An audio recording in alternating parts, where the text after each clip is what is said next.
sağlık çalışanlarının yüklerinin hafifletmesi için COVID Yan yana gelen bu. Hadi yere kanem. Sağlık Bakanlığı bu mücadelenin kurumu olarak bugüne kadar yaptıklarıyla hep takdir topladı. Sayın Bakan Bilim Kurulu günlük çalışmalar ve tedbirler konusunda başarılı bir yönetim performans ortaya koydu. Hiç şüphesiz ki sağlıkla mücadelenin kahramanları da sağlık çalışanları oldu. Tüm zorluklara rağmen olağanüstü bir çalışma azmi, kendi hayatlarını hiçe sayarak gösterdikleri fedakarlık, ailelerinden aylarca uzak kalarak yaptıkları hizmetle tarihe geçtiler. Binlerce arkadaşımız virüse yakalandı. Hayatını kaybederek şehit olanlar oldu. Bir kez daha şehitlerimize Allah'tan rahmet, hasta olan tüm arkadaşımıza acil şifalar diliyorum. Kıymetli basın mensupları, salgının ortaya çıktığı ilk günden beri süreç çok kritik olduğu için biz de oldukça hassas davrandık. Sağlık hizmetlerinin sıkıntıya girmemesi, sağlık çalışanlarının sağlığının korunması adına uyarılarda ve önerilerde bulunduk.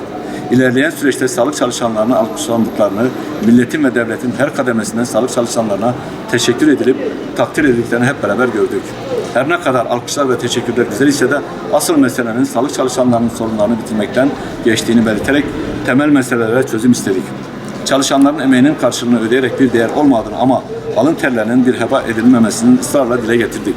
Ne yazık ki 6 aylık bu süreçte 3 ay süren adı tavandan ama kendi yavandan olan bir ek ödeme ile sorunların geçiştirilmesi, bırakın yarınımızı güvence altına almayı, günü kurtarmayı değil ancak saati kurtarmak adına yapılan bu işten sorunları çözmüş gibi bir hava oluşturuldu.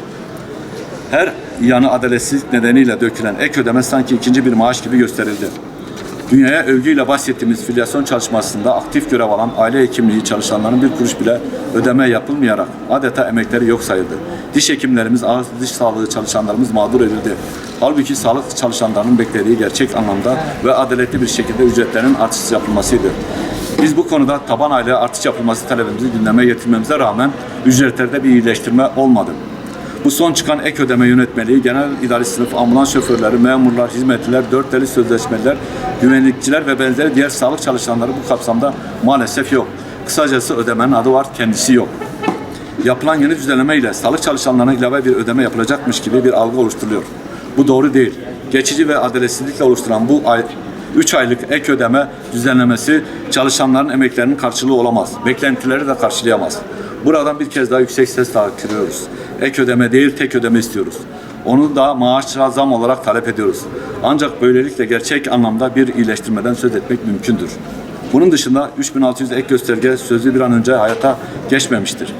Salgın nedeniyle hayatını kaybeden arkadaşlarımızın şehit sayılarak geride bıraktıkları ailelerin mağdur olmaması talebimiz için adım atılmamıştır.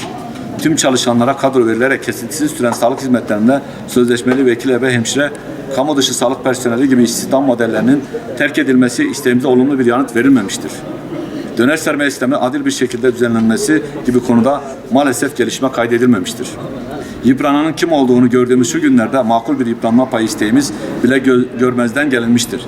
Kıymetli basın mensupları, salgının arttığı bu günlerde sağlık çalışanları yine fedakarca görevlerinin başında ama mutsuz ve umutsuzlar.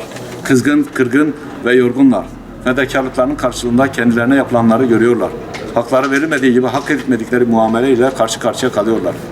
Çalışanlar kronikleşen sorunların çözülmesi yerine yavandan ek ödemenin tekrar gündeme getirilmesi karşısında öfkeliler.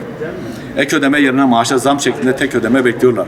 Dünyanın çeşitli ülkeleri sağlık çalışanlarının bu süreçte ücretlerinin arttırırken salgınla mücadelede destan yazan Türk sağlık çalışanları yapılanlara reva mıdır? Bizim beklentimiz salgının seyrinin artırarak devam ettiği şu günlerde kahraman sağlık çalışanlarının taleplerinin yerine getirilmesidir. Virüsle mücadele eden kahramanların başka sorunlarla boğuşmaları sona ermelidir. Maaşlara acilen zam yapılmalı, ücretler iyileştirilmelidir. Bu iyileştirme sağlık kurum ve kuruluşlarında görevli tüm çalışanları kapsamalı, herhangi bir ayrıma gidilmemelidir. Döner sermaye sorununa sosyal taraflar görüşülerek makul düzeyde çözümler üretilmelidir. Söz verilen 3600 ek gösterge düzenlenmesi bir an önce hayata geçmelidir. Süresiz sözleşmeler, 3+1 süreli sözleşmeler, vekil ve hemşireler ile kamu dışı aile sağlığı çalışanlarına kadro verilmeli, 4A dışındaki tüm istihdam modelleri kamudan terk edilmelidir. Salgınla mücadeledeki fedakarlıkları, virüse yakalanan sağlık çalışanlarının sayısı göz önüne alındığında makul bir yıpranma payının hayata geçmesi zorunluluktur. Mevcut yıpranma payı düzenlemesi çalışanlar lehine acilen revize edilmelidir.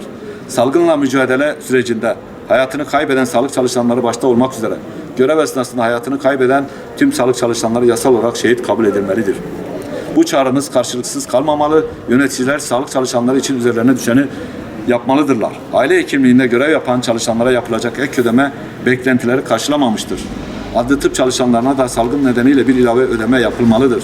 Çünkü birçok adli tıp müdürlüğü, grup başkanlıkları pandemi kuruluşu ilan edilmişlerdir. Sağlık çalışanları için dile getirdiğimiz taleplerimizin tamamı üniversite hastanelerinde fedakarca görev yapan arkadaşlarımız için de geçerlidir. Bu konuda YÖK ve rektörlük üstlerine düşen sorumluluğu yerine getirmelidirler. Kendi kuruluşlarında ne çalışanlara mağdur edecek uygulamalara imza atmalı ne de çalışanlara herhangi bir ayrımcılığa uğramalarına müsaade etmelidirler.